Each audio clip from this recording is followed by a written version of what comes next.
Sean bienvenidos a su canal Curiosidades para Gente con Prisa. La curiosidad de hoy es el libro, como ya saben en el título, La sexta extinción de Elizabeth Colbert.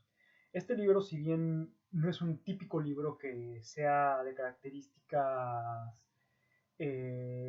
o tenga un lenguaje, mejor dicho, pesado para leer, sí nos aborda una situación o una problemática que compete a la Big History, así como al Antropoceno. ¿Por qué? Porque nos habla de las 5 catástrofes que ha vivido el planeta.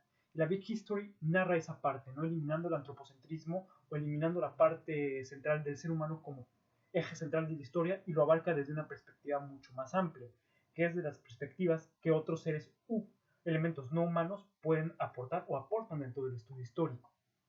En este caso, ella inicia su capítulo a través de la percepción o de la desaparición de algunos anfibios en la parte de Sudamérica, y cómo esto se ha venido efectuando o ha venido siendo culpable el propio ser humano. En principio hay veces que son por cuestiones de descuido, otras por cuestiones de conexión con la gran Pangea, que se le llama por la interconectividad de los transportes a escala global, y otras mismas por el hecho de explotación y detrimento del propio planeta. Si bien el libro nos va enseñando diferentes perspectivas a lo largo de sus hojas, podemos observar que siempre ha habido un eje nodal, ¿no?, en la actualidad. Porque en lo anterior, como es una Big History, nos habla de diferentes catástrofes que se vivieron por diferentes elementos, sea por el meteorito en el periodo Cretácico, por las grandes glaciaciones, y estas grandes glaciaciones que se deben a determinados conjuntos, ¿no? Sea por el hecho del dióxido de carbono, por inviernos nucleares entre comillas, porque obviamente no se puede tomar el invierno de ese tipo de características en la antigüedad, pero sí con las características de lo que se conoce como un invierno nuclear. Grandes nevadas, sequías, lo que lleva a la desaparición de determinados animales. Pone en tela de juicio o va describiendo diferentes teorías que están relacionadas con el punto de vista evolutivo, desmienten muchas cosas a Darwin y a sus preceptores. Creo que es un libro bastante interesante, sobre todo por el hecho de que nos responsabiliza a nosotros de esta nueva situación en la cual nos encontramos, en el cual el ser humano ha provocado no solamente la desaparición de esta rana, me parece que es en Perú, sino también de otros elementos. ¿Por qué? Porque el ser humano trae en sus viajes, trae elementos externos de la flora o la fauna de un determinado lugar y corrompe esa flora y esa fauna. En el caso de Perú, está relacionada con un hongo, y ahorita que está de moda, o ha pasado cierto tiempo desde que está de moda de las of Us, pues podemos comprender más este hecho, ¿no? Porque en el caso de estos anfibios, pues es un hongo el que los está llevando a la extinción, y tuvieron que ser rescatados de su propio hábitat y puestos en un hábitat artificial para que no lograran desaparecer, porque obviamente nos explica Elizabeth Colbert que en el momento que desaparece una especie se lleva varias consigo, porque es un ciclo, es una cadena que van unidas, así que la desaparición de uno afecta a todos. No solamente nos narra sobre la desaparición de estas ranas, sino también nos enseña cómo el ser humano, desde la aparición del ser humano como Homo sapiens sapiens, ha sido culpable de múltiples extinciones. Entre ellas podemos encontrar los grandes mamíferos o la caza mayor, en este caso mamuts, mastodontes y todo ello, que muchos sí se extinguieron por la sobreespecialización de su propio sistema evolutivo, pero otros fueron por obra y gracia del propio ser humano, porque incluso consumían más de lo que realmente necesitaba. Eso nos lleva a la otra situación. También nos explica una crisis que tuvo o que han tenido los murciélagos en Estados Unidos, que también son derivados por un hongo que es traído, me parece que de Asia. Este mismo que al introducir fauna o flora de otros lugares, pues corrompe esta situación. Y me refiero al murciélago que tiende a hibernar, y en hibernar se tiende a caer de las cuevas, pero en esta situación, en esta hibernación, pues el hongo lo mata, en el sentido de que lo despierta de su hibernación, el murciélago sale a buscar comida, no encuentra comida y muere en el proceso, porque este hongo se dedica a absorber los nutrientes del propio murciélago, a irritar su piel, a absorber el líquido que este tiene, y lo termina degradando.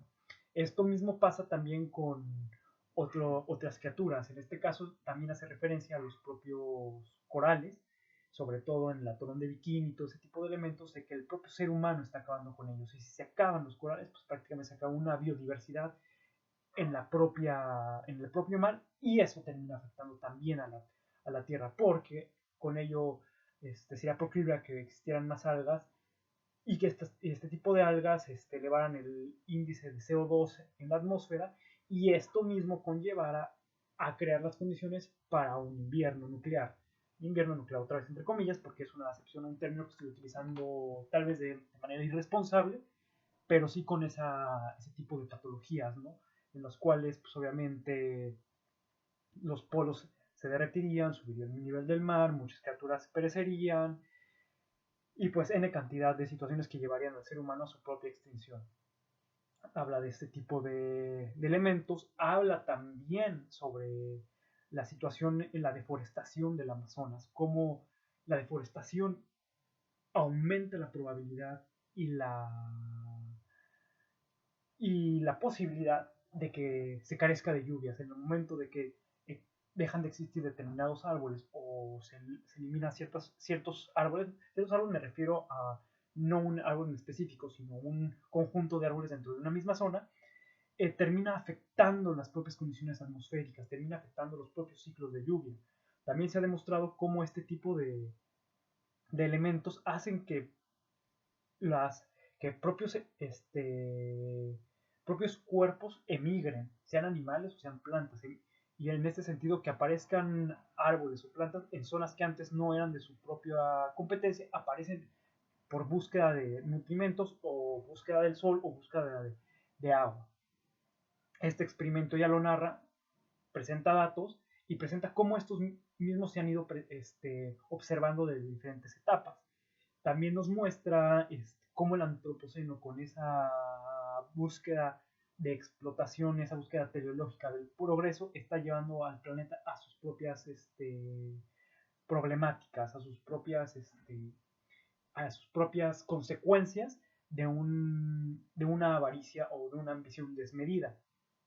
Por lo tanto, el libro nos deja una importante lección. De hecho, ella lo menciona, ¿no? O sea, menciona cómo se han ido extinguiendo los animales, sobre todo desde la aparición del ser humano, y obviamente otros animales u otras criaturas que sufrieron por determinadas catástrofes. Dentro de esas catástrofes nos va enseñando, nos va mostrando cómo ha evolucionado, no evolucionado, cómo se ha desarrollado el pensamiento científico, los avances científicos para el estudio, las tesis, antítesis y síntesis, sí, las tesis, antítesis y síntesis de las perspectivas científicas de, de elementos que se han ido acomodando.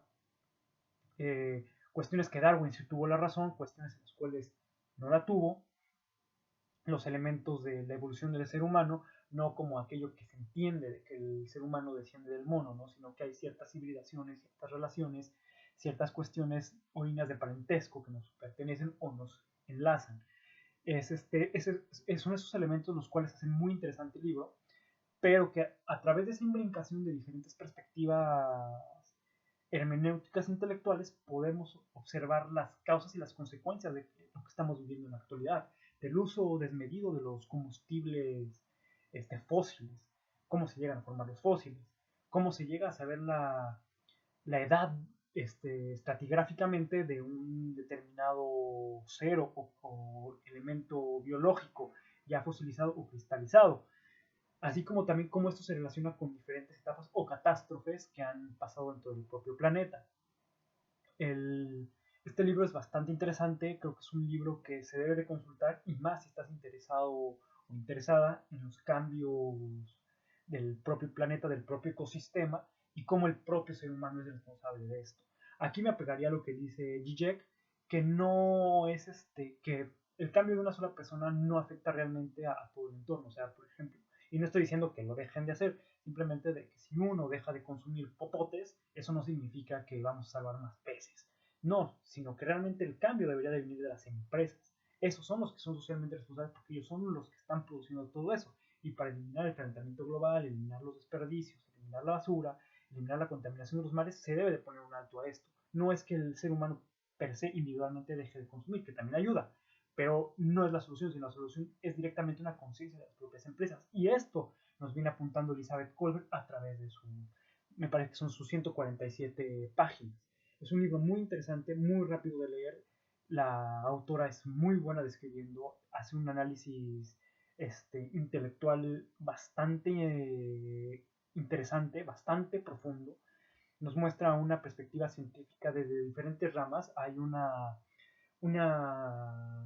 interdisciplinariedad en su trabajo que no solamente implica la historia, sino también la filosofía, la biología, la física, la química, la geología, la antropología, y todo ello se va relacionando no desde una perspectiva etnocéntrica, ¿no? Sino incluso su análisis tiende a tener perspectivas descolonizadoras. Y eso es un elemento bastante rescatable. El libro es una joya, para mí es una joya porque te concientiza de lo que está pasando en el planeta, y si eres historiador o historiadora, te puedes dar cuenta de una perspectiva mucho más amplia que de las que han trazado académicamente en la licenciatura. ¿Por qué? Porque nos enseña ya lo que es la Big History, una Big History que ya pone de sujeto de estudio al planeta mismo, donde el ser humano es un agente igual que otras criaturas. Y eso nos da a entender cómo estamos relacionados y cómo si desaparecen unos desaparecemos otros, y al final de cuentas el ser humano que está llevando a la extinción a muchas especies pues va a ser partícipe y copartícipe de su propia extinción, va a ser su propio verdugo y su propio juez. E irónicamente hace esa crítica que el ser humano, pese a que está extinguiendo un determinado animal, hace todo lo posible porque no se extinga, ¿no? Es como esa lucha de poderes. También menciona el caso de, no me acuerdo cómo se llama la, la criatura, pero es una especie de pingüino que también el ser humano lo llevó a la extinción. De hecho, en la época de Darwin, no muy lejos de nosotros. Y así ha venido sucediendo. Eh, y también se preocupa por la propia extinción de seres que incluso para nosotros nos parecen invisibles, que son como los insectos, las larvas y todo eso, que al final juegan un papel muy importante dentro de la biosfera. El libro de Elizabeth Kolbert hace mucho énfasis a la nartocultura y nos enseña cómo la propia cultura puede ser observada desde el punto de vista de los sujetos en este caso los animales, las plantas, los anfibios, que pertenecen a la flora y la fauna, los arrecifes, los corales, todo ese tipo de cosas nos enseña cómo se va desarrollando y cómo de todo ello depende nuestro planeta y que nosotros somos culpables de cierta manera de estarlo acabando. Por ello yo creo que es un libro que te hace, que te concientice sobre tu entorno, te hace responsable de lo que estás haciendo, pero también te invita a hacer un análisis hermenéutico desde otro sentido. Y si eres historiador o historiadora, o antropólogo, antropóloga, filósofo, filósofa, te invita a hacer un análisis estructural mucho más profundo y que observes otras corrientes epistemológicas que se están desarrollando dentro de las ciencias sociales. Si ustedes ya leyeron ese libro, si no lo han leído, yo se los recomiendo. Si ya lo leyeron, pues pongan en la caja de comentarios y díganme qué les pareció. Si están de acuerdo conmigo, pues también, para fomentar un diálogo o un debate. Sin más me despido y les agradezco que sigan visitando su canal. Su canal que ya saben, todo el contenido que subo es gran parte de libros. Pero bueno, hasta la próxima y muchas gracias.